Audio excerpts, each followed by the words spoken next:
Okay, I want you to close your eyes for a second.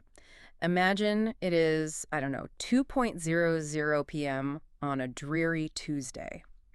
You are a new mother. Hmm. And when I say new mother, I don't mean the Instagram version with the glow and the white linen. No. I mean, you are bone deep, cellularly exhausted. You are running on maybe 3 hours of broken sleep from the last 48 hours. Total. You wake up from a nap you don't even remember taking. You're groggy. The house is silent, which is terrifying in itself. It's the worst sound. You walk into your ensuite bathroom expecting to just splash some cold water on your face, maybe cry a little bit in private. Sure. But instead, you find your sister dead, hanging from the radiator. And here's the detail that makes your stomach just drop. She is hanging from the belt of your own dressing gown. It is an absolutely visceral, terrifying premise. And it gets significantly worse. How does it get worse? Because in this scenario, you were asleep in the very next room, a few meters away. Right. And you heard absolutely nothing. No struggle, no scream, just silence until you open that door.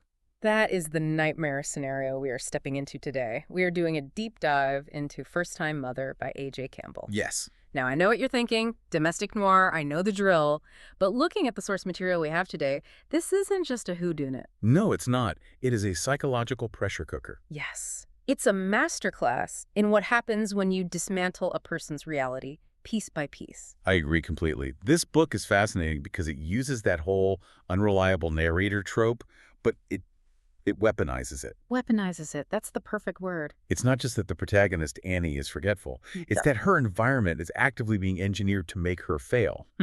We are looking at a stack of sources here. The novel itself, some character profiles, and this timeline of events. And it reads less like a story and more like a forensic case file of mental breakdown. Exactly. So here's our mission for this deep dive. We are going to act as the jury. We need to untangle this mess of secrets, lies, and memory gaps. We need to answer a fundamental question about Annie Carpenter. Is she a victim of a calculated gaslighting plot designed to drive her insane?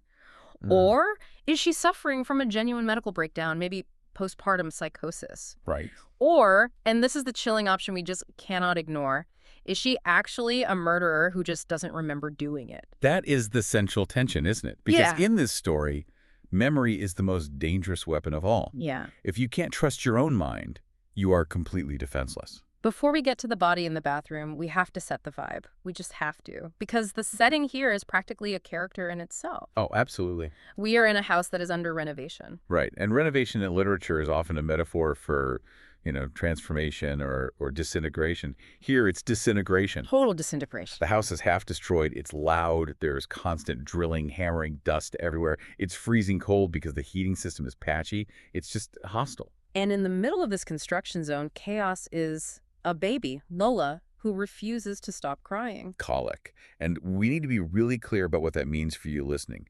Colic isn't just fussiness. No, it's torture. It is. It is hours of high-pitched, distressing screaming that nothing can soothe.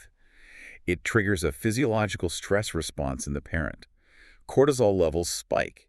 Right. It creates a sensory overload that, when you combine it with the construction noise, it essentially shatters Annie's ability to think clearly. So you have the dust, the noise, the cold, and the screaming. That is the baseline. That's where we start. Now let's look at Annie Carpenter, our protagonist. She calls it mummy brain. But looking at her symptoms, this feels like something way, way heavier. Mummy brain is the colloquial term she uses to dismiss what is happening to her. To downplay it. But let's look at the clinical picture. Annie is in a state of severe sleep deprivation.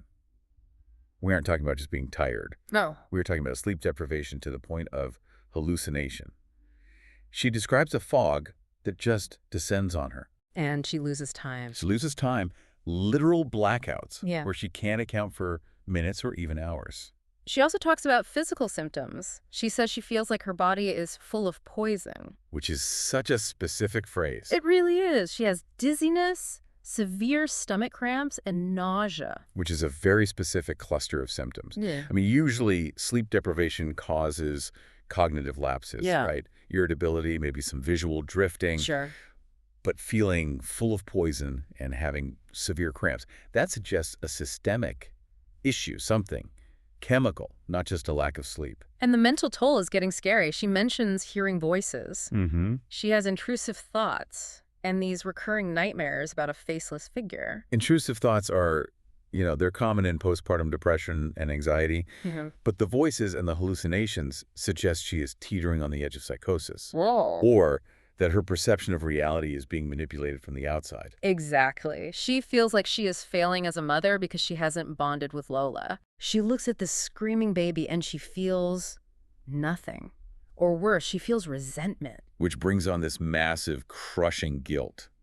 And guilt is a vulnerability. Oh, it's a huge vulnerability. If you already feel like a monster, you are much more likely to believe someone when they tell you that you acted like one. You are primed to accept the accusation? Exactly. And that is when the incidents start. These aren't just clumsy moments. These are specific events where reality, it just glitched. The fire is the big one. This stressed me out just reading it. So let's unpack this. Yep. Annie is cooking chili. She is exhausted. She sits down for a second, falls asleep, and wakes up to Max, her husband, screaming because the kitchen is on fire. Right, but let's look at the details here because they're so important. The fire wasn't actually caused by the chili. No. It was a pan of rice on the stove that had been incinerated. But Annie has absolutely no memory of putting rice on the stove. None. She remembers chopping onions. She remembers the meat. Those are retained memories. Right. But the rice, it's a total blank. Now, muscle memory is a powerful thing. Even when tired, we tend to follow our routines. So why would she put rice on hours before the chili was ready? Exactly. It breaks her logical pattern. It's not just forgetfulness, it's illogical. And then the panic sets in. Max tries to get them out the back door, but the key is missing. The key that is always in the lock. This is a classic locked room puzzle element, right? Yeah. The key is missing during the emergency. So where does it turn up? And a decorative bird trinket pot. A little ceramic bird. Exactly. Now, you have to ask yourself, why would an exhausted woman in a fugue state take the keys out of the door and hide them in a decorative pot? It serves no purpose. None. It doesn't align with forgetfulness. It aligns with sabotage. It feels staged. It feels like someone wanted to increase the panic, or maybe trap them in there. Or simply to reinforce the narrative that Annie is dangerous. Look, Annie, you not only started a fire, you hid the keys. You were a danger to yourself and the baby. It's another piece of evidence for his case against her. Then there's the alcohol. This is a recurring theme throughout the source material. It's a constant drumbeat. Max keeps finding empty wine bottles. There's a half-empty bottle of Chardonnay in the fridge door after the fire. There's an empty bottle in the recycling bin later. And Annie is adamant. She denies it. She says she barely drinks anymore. Right. She swears she is drinking her vitamin juice and herbal tea. But the physical evidence is right there. Max holds up the bottle. It's empty. It's undeniable. So we have a binary choice here. Option A. Annie is a closet alcoholic in massive denial. Okay. She is drinking to numb the stress of the crying baby and the construction, and she's blacking it out.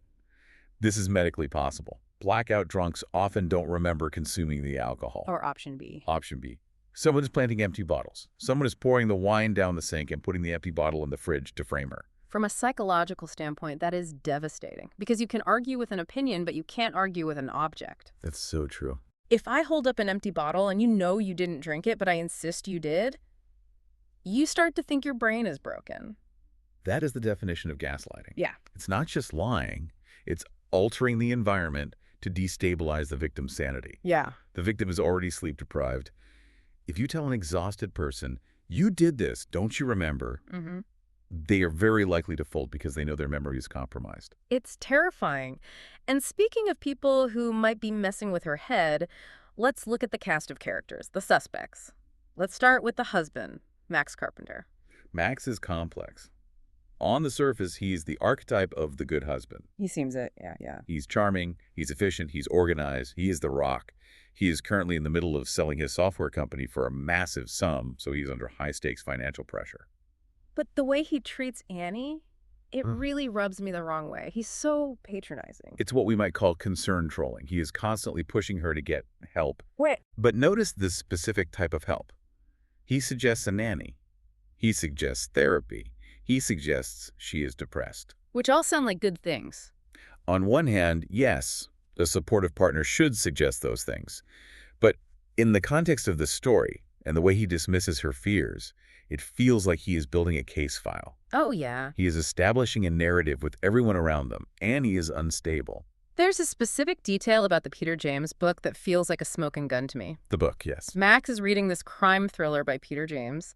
Annie later goes to her sister Samantha's apartment and finds that exact book. With Max's old bookmark in it. That is a huge red flag. Yeah. That implies Max has been at Samantha's apartment recently, and not just for a quick hello. No. You don't leave a book with a bookmark unless you are settling in. It implies a level of intimacy and contact that Annie knows nothing about. Yeah. It suggests an affair, or at the very least, a secret alliance between Max and his sister-in-law. And his behavior after the tragedy, after Samantha dies, is so cold. I mean, so unbelievably cold. Right. He flies to Los Angeles immediately. His wife is grieving. Her sister just died in their bathroom. And he hops on a plane to close a business deal. It shows extreme compartmentalization. Or it shows that the money is the priority. It has to be. He creates a vacuum of support right when Annie needs him most. Yep. He leaves her alone with the trauma and the hostile teenagers. And just before the death, Annie overhears a massive argument. Mm. Max, his business partner, Sean, and Samantha are screaming at each other. They claim it's about business, but the tension is palpable. So we know there is conflict. High-stakes financial conflict involving the victim and the husband. That is Motive 101. It's textbook. Okay, now let's talk about the twins, Jasmine and Jacob. Oh, it's the twins. These are Max's kids from his first wife, Isabella, who died 8 years ago. And wow, talk about the evil stepchildren trope. It is the classic trope, but dialed up to a psychological horror level. It really is. They don't just dislike Annie, they resent her existence. They see her as an interloper in their dead mother's house. Jasmine is hostile, moody, your typical angry teenager, but with a real mean streak. She's doing this sleep project for her art class. Right. Annie catches Jasmine photographing the baby, Lola, while she's sleeping. Without permission. Right. And when Annie confronts her, Jasmine acts like Annie is the crazy one for being upset. But it feels so invasive. It's predatory. It is. It's a violation of privacy. Oh. And Jasmine also denies drinking the missing wine. Oh, yeah. Whenever Annie tries to pin the missing alcohol on the teenagers, which is a logical assumption, Jasmine denies it with such conviction that it throws the suspicion right back on Annie. It must have been you. You're the one who drinks. Yeah. Then you have Jacob. He's the musical prodigy. He plays the piano, but he's not playing Mozart. No, he's not.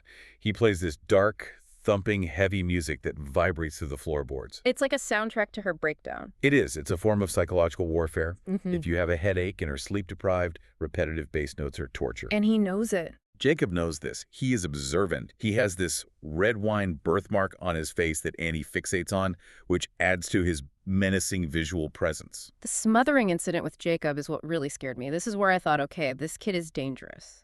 This is a pivotal moment in the gaslighting narrative. For sure. Jacob claims he walked into the bedroom and found Annie asleep with her heavy arm draped over Lola's face, suffocating the baby. And he says he snatched the baby to save her life. Right, the hero. But Annie has no memory of this. She just wakes up in a panic because the baby is gone. She runs out and finds Jacob holding the baby, acting like he saved the day. Think about the implication of that accusation. He isn't just saying you're a bad mom. He is saying you almost killed your child. It's the worst thing you can say to a new mother. It is. If Jacob is lying, that is a deeply malevolent act. It is calculated to make Annie terrified of herself. It makes her afraid to sleep. It makes her afraid to touch her own baby. It forces us as the jury to choose. Is Annie so out of it she almost smothered her child? Or is this 17-year-old boy sociopathic enough to invent that story? And given the hostility we've seen, the latter is a very strong possibility. I think it's the stronger possibility. So the house is a war zone. Annie is losing her mind. And then Section 3. The tragedy hits. The discovery scene, it is written with such visceral horror. It really is. Annie wakes up from one of those heavy, drugged-feeling naps.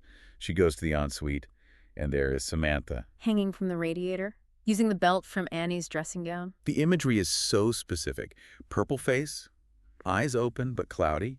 It emphasizes that death is ugly. It's not a peaceful sleep, it's a trauma. Annie screams for Max. And initially, the theory is suicide. Everyone, the police, the family, jumps to that conclusion. Because it fits the surface-level facts. Right. Samantha and her husband Ezra had recently found out they couldn't have children. Infertility is a devastating, life-altering blow. It provides a plausible psychological trigger for suicide. But Annie doesn't buy it. She's the only one saying, no, this is wrong. Annie knows her sister. She knows her. Samantha was a planner. She had a bucket list. She was looking forward to the future. Yeah. Annie feels that disconnection between the Samantha she knew and the body in the bathroom. Plus, the discrepancies start piling up. Annie was in the next room. The door wasn't soundproof. How did she hear nothing? Hanging is rarely a silent event. There is the drop, the struggle, the kicking of a chair, the body hitting the wall. Something. You'd hear something. You would. For Annie to hear absolutely nothing suggests either she was in a coma-like sleep or Samantha was already dead before she was hung up. Precisely. And Samantha's movements were weird that day. Her car was seen outside, then it wasn't.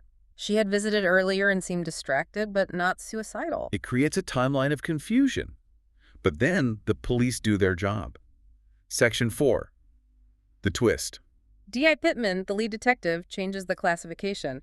It's not suicide, it's murder. This is where the forensic science comes in. The pathologist finds the smoking gun on the body. The ligature marks. There are 2 sets of ligature marks on Samantha's neck. Let's break that down for you listening. Why does 2 sets of marks mean murder? Well, if you'd hang yourself, there is 1 set of marks, the V shape, going up towards the knot from the weight of the body. Right. But the pathologist found a second set, thinner, horizontal, deeper underneath the belt marks. Meaning she was strangled first. Exactly. Someone strangled her, likely with a cord or a wire, until she was dead. And then they hoisted her body up onto the radiator with a dressing gown belt to stage it as a suicide. That implies cold calculation. That is not a crime of passion where you lash out and run. No. That is killing someone and then spending time manipulating the body to hide the crime. Staging a crime scene takes time and nerve. And it changes the entire suspect pool. It becomes a locked room murder mystery. So who is in the house?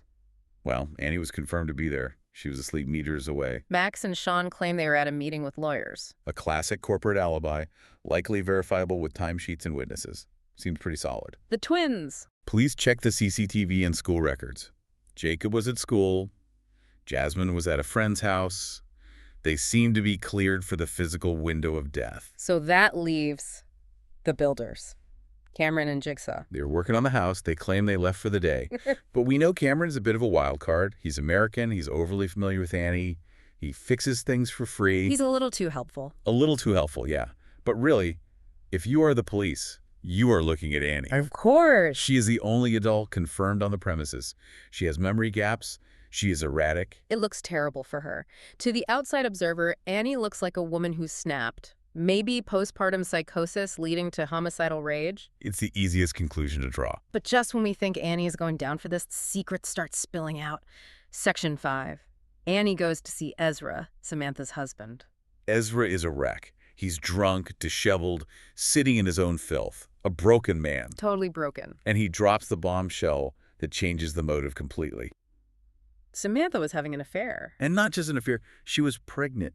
Which is biologically impossible with Ezra, because he is infertile.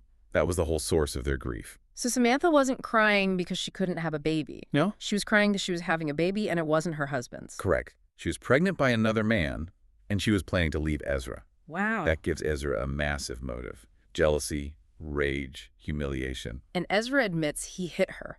Annie saw a bruise on Samantha's jaw earlier. Ezra confesses he did that. So we have a violent, jealous husband. But he has an alibi. He was in Scotland at a hotel. Confirmed by CCTV.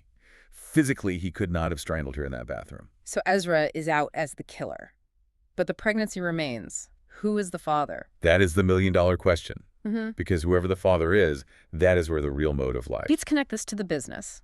Nisha, Sean's wife, reveals that Samantha was arguing with Max and Sean about the deal. Right. And then Max drops this nugget. There is a voting rights clause in their partnership. This is a crucial detail. In many business partnerships, there is a survivorship clause. What does that mean exactly? It means that if one partner dies, their voting rights do not pass to their spouse or heirs. They transfer to the surviving partners. So Samantha was a partner. With her dead, Max and Sean inherit her voting power.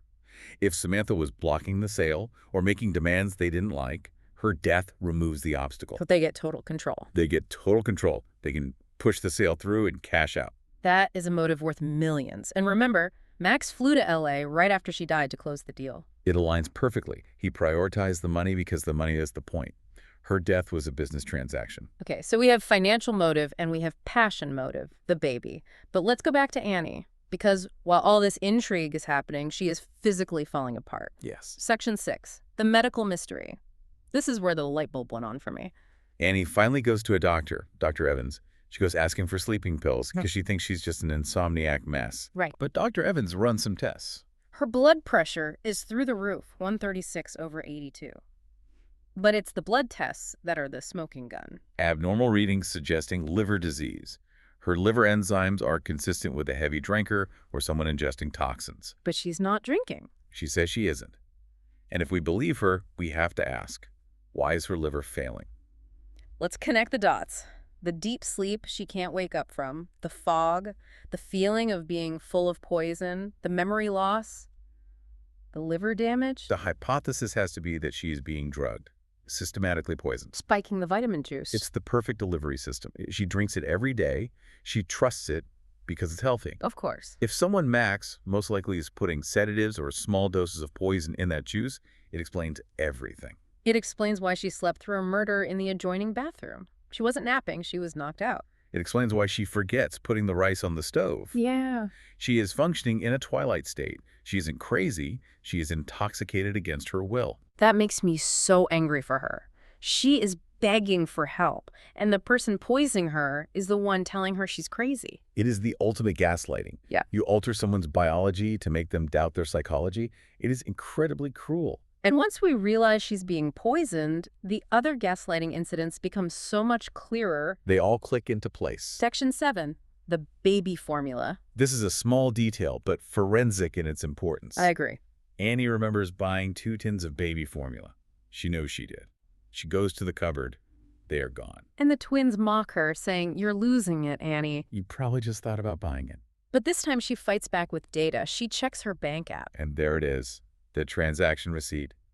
Proof. This is the anchor. The receipt proves that the external world is real and her memory is correct. Yes. She bought the tins. They physically vanished. Which means someone moved them.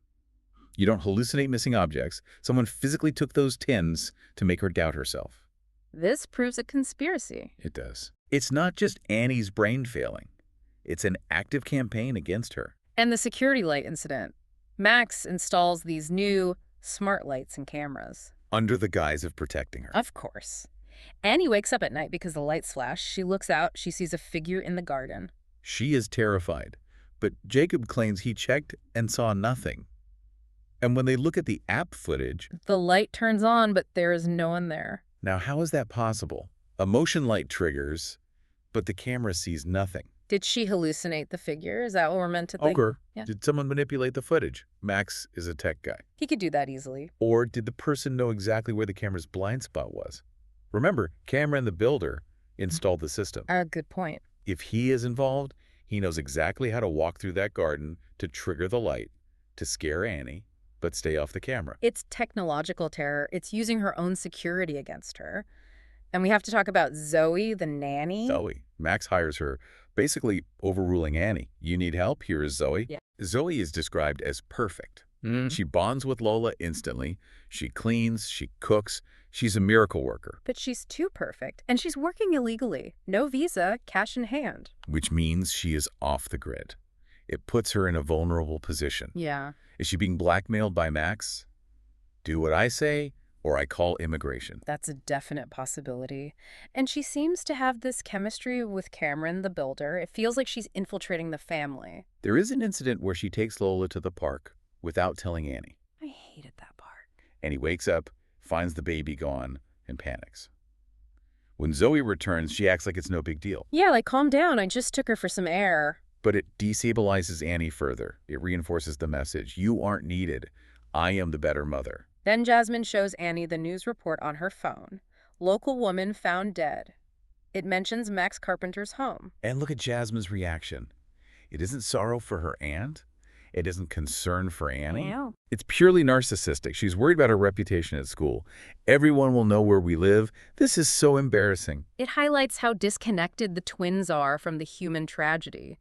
They are devoid of empathy. Completely. Section 8, the builders and the house. We keep coming back to the house. The house is the crime scene, but it's also the weapon. It's full of strangers. Cameron and Jigsaw have keys. They have access. Cameron is the one to watch. He's overly familiar, but here is the weird detail that stuck with me. Max asks Cameron to repair the fire damage in the kitchen. Which makes no sense logically. Right. They are planning to rip the kitchen out anyway for the renovation. Mm. Why spend money and time painting over smoke damage on a wall you were going to demolish in a week? Unless you were covering something up. Exactly. Maybe the smoke patterns didn't match the story of the accident. Maybe there was something else on that wall blood. A message. Painting it over is tampering with evidence disguised as home repair. And Annie goes to the cellar at one point. She hears a noise, feels a presence. The cellar is a classic trope. It represents the subconscious, the things we bury. The secrets. The secrets. If there is a conspiracy, the roots of it are physically and metaphorically in that cellar. So we're at the end of the deep dive and my head is spinning. Let's try to recap the board here. Okay.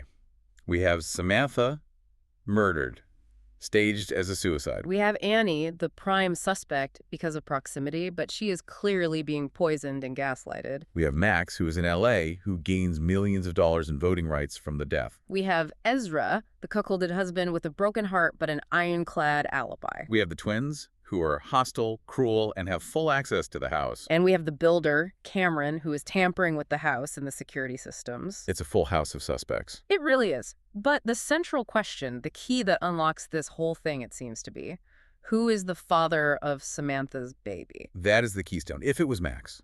If Max was having an affair with his sister-in-law. That gives him everything.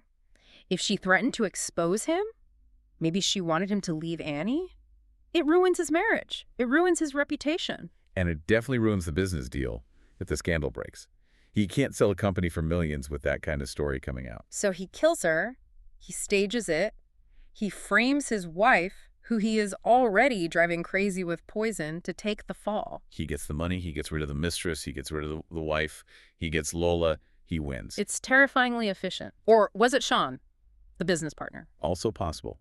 But the Peter James book in Samantha's apartment points to Max. It's a direct physical link. I want to leave our listeners with a final provocative thought. We've talked a lot about gaslighting. But what if we are wrong? What do you mean? How could we be wrong? What if the gaslighting is actually self-protection? What if Annie did do it? What if the fog and the voices and the poison are her mind's way of blocking out the guilt? What if she killed her sister in a rage over the affair? Maybe she knew subconsciously. And then her brain just deleted the file. Exactly. What if she's gaslighting herself? The unreliable narrator trope often hides the culprit in plain sight. It is possible.